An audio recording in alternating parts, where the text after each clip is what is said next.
numerolla 131 Lapin Porukka Rokin ottamaan seuraavan ratahaasteen vastaan. Ja Roki ohjaa Outi Puhakka ja edustavat lappalaiskoiria.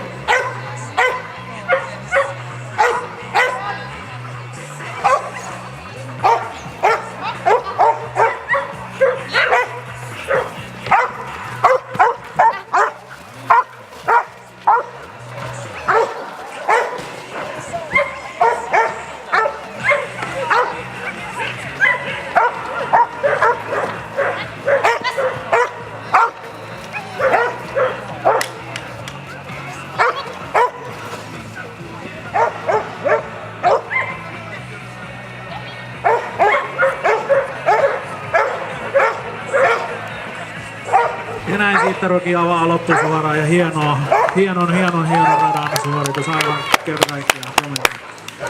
132 numerolla starttaa Lyhytkarvainen, Kolli ja Masi.